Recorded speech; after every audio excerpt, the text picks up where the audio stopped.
Commissioner Karachi نے بلدیہ عظمی کراچی کو 5 مقامات پر مویشی منڈیوں کی اجازت دے دی ہے، جبکہ شہر میں 21 مقامات پر لگنے والی مویشی منڈیوں کے اجازت ناموں کا نوٹیفیکیشن جاری کر دیا گیا ہے۔ مزید تفصیلات جانیں گے ڈان نیوز کے نمائندے عاصم خان سے۔ عاصم بتائیے، کہاں کہاں مویشی منڈیاں لگانے کے اجازت نامے جاری کیے گئے؟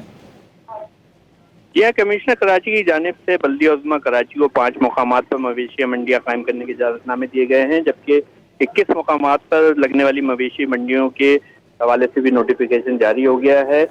جو بلدیہ عظمی کراچی کو دیے گئے ہیں اس میں اتوار بازار سیکٹر 11D نارتھ کراچی ہے، جبکہ کیمسی گراؤنڈ سفاری پارک ہے، گلستان جوہر بلاک 5 اور 6، جبکہ جو ہے یہاں پر بلدیہ عظمی کراچی کی جانب سے مویشی منڈیاں قائم کی جائیں گی۔ اسی طرح سے 21 جو دیگر مقامات ہیں، جو دیگر اداروں کی جو ہے جوڈکشن میں مویشی منڈی لگی، ان کی بھی نوٹیفیکیشن جاری کر دیا گیا ہے۔ تاہم تمام نوٹیفیکیشن جو ہیں کمشنر کراچی کی جانب سے جاری کیے گئے ہیں، کیونکہ پہلے ہی یہ طے پایا تھا کہ تمام مویشی منڈیوں کے اجازت نامے جو ہیں کمشنر کراچی جاری کریں گے، اسی لیے جو ہے کمشنر کراچی نے جو ہے اجازت نامے جاری کر دیے گئے ہیں، جبکہ اس کے علاوہ غیر قانونی منڈیوں کے خلاف کارروائی کے لیے سخت احکامات کے بھی دیے گئے ہیں۔